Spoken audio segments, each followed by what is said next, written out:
L'honorable. The Honourable Member for Abitibi-Témiscamingue. Thank you very much, Mr. Speaker. The question I'll be raising today dates back to September 21st or 22nd, if I recall correctly. At the time, it was just before the Quebec election. At the end of August, there were announcements made about investments that the Quebec government was making into cell towers.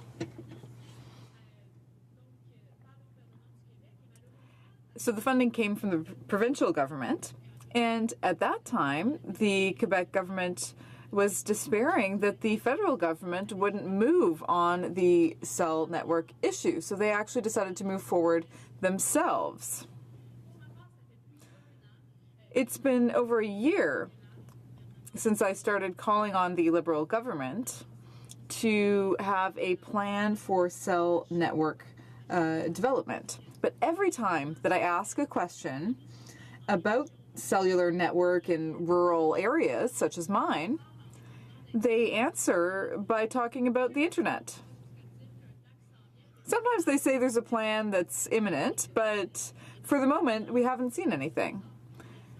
We're getting closer and closer to the election, and I'm really starting to worry that nothing will ever happen. It's important to understand that a cell network is essential for people's safety, particularly in rural and far-flung areas. There are often roads that link major cities and rural areas, and there are huge areas along those roads where there is no cell service. This has a major impact, not just on people's safety. Of course, we can all acknowledge that if you can't reach emergency services when there's a road accident or when there's a problem, that's just unthinkable, particularly in the 21st century. But in addition to that, it causes major economic problems. Imagine you have to go meet someone, and after half an hour, you learn that it's not happening. Well, what happens is that you've lost time driving on the road, in addition to all of the mileage, the gas, and so on. So just in terms of efficiency for businesses, there's a major impact because workers are driving on the roads, and if they don't have good cell coverage, this can happen. And yet the Liberals still don't have a plan. Now, every time I talk about a cellular network, they answer by talking about the internet, and I'd like to know why. So I'd like to know why they're not doing anything and why they appear to be ignorant of this issue. Now, a lot of my constituents ask, why is it that when I go to work in Africa, for example, my cell phone works well, I have great coverage, and it's not very expensive. But here in a G7 country, we don't even have a cell network that works on our major roads. So why is it that in some African countries they have better service than here in Canada? The Honourable Parliamentary Secretary. Merci, Monsieur le Président. Thank you, Mr. Speaker. I thank the Honourable Member for her question. I'm happy to respond to comments made earlier by the Honourable Member for Abitibi-Témiscamingue regarding wireless coverage. Telecommunications services, including wireless services, are essential for Canadians to participate in the digital economy. C'est la raison pour... This is why the government's telecommunications policy is focused on three core objectives of quality, coverage, and affordability. Mobile coverage is of crucial importance, and service gaps are frustrating for Canadians. The government has taken action to encourage greater mobile wireless service coverage in rural areas.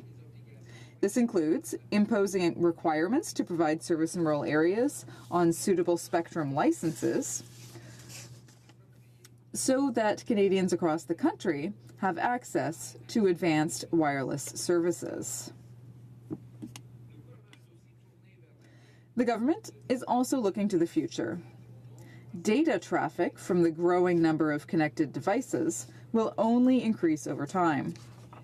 Wireless airways, known as spectrum, are essential to support increasing demand for data. The government is responding through the release of different types of spectrum.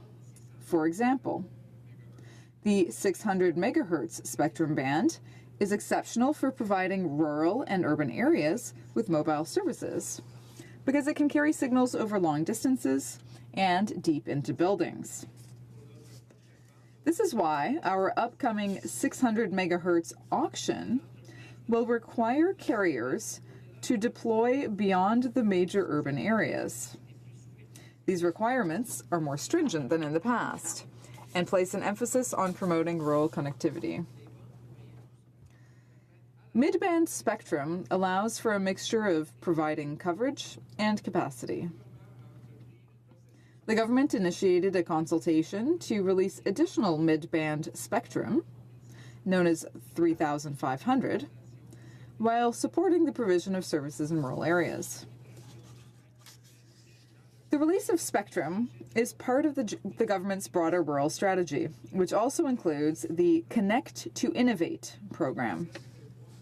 This program will invest up to $500 million by 2021 and bring enhanced high-speed internet to over 900 rural and remote communities.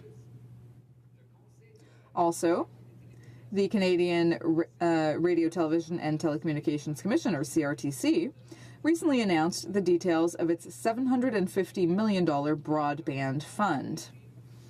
As part of the fund, the CRTC set a goal that wireless coverage should include major transportation roads to the greatest extent possible. Wireless projects will be chosen by geographic coverage and kilometers of road covered. The CRTC will begin the competitive process to select projects in 2019. Supporting new technologies also requires private investment in network infrastructure. In 2016, Canadian telecommunications companies invested more than $11 billion in their networks. Wireless 4G or LTE networks are available to 99% of Canadians.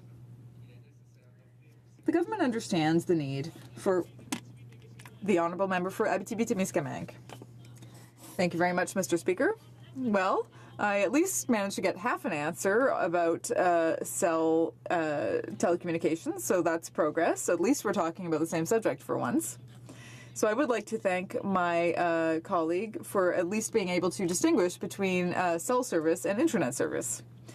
So now that he's starting to understand the issue, one of the questions that I'd like him to answer about is, now I spoke about these two issues in Abitibi-Témiscamingue and Lac-Saint-Jean, and these were projects that had very broad support from the community. They said these projects are meeting our needs. That's why the provincial government in Quebec decided to invest the federal government's share for that project. So I'd like my colleague to tell me, will the federal government commit to reimbursing their share to the government of Quebec? The Honourable Parliamentary Secretary. Thank you, Mr. Speaker. I don't have an answer concerning those two specific projects, because it wasn't part of the question that I originally got. Mr. Speaker, to conclude, I just want to reiterate that this government is committed to creating a strong investment climate for this essential sector of our economy. I'd like to reassure the House and Canadians that the government is acutely aware of the vitality of the telecommunications sector for all Canadians. We stand by our objectives to support competition, choice, and availability of services, as well as to foster a strong investment climate.